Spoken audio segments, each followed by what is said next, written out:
Hi everyone, in this video I'm gonna let you know the ways to convert Google Drive photo to JPG.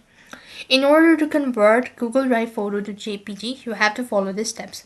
Now first of all, what you need to do is open up your application or a browser and type in drive.google.com. Here, you need to go and log in into your Drive account.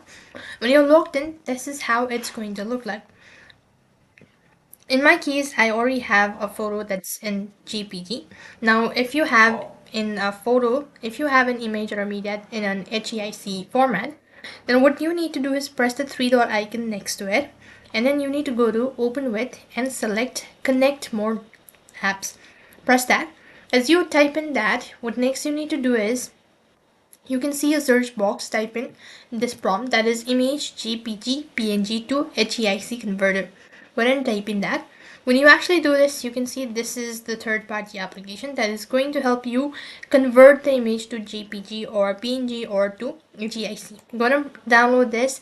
Now you have to go and install this. You need to run the installation, all that. Follow the prompt. And when you've actually done this, you could just, read the instructions and do the same procedure. So in this way, you could go and convert Google Drive photo to JPG. That's all for this video. I hope the video was helpful. Make sure to like, share, and subscribe to our channel. Thank you for watching. See you in the next video.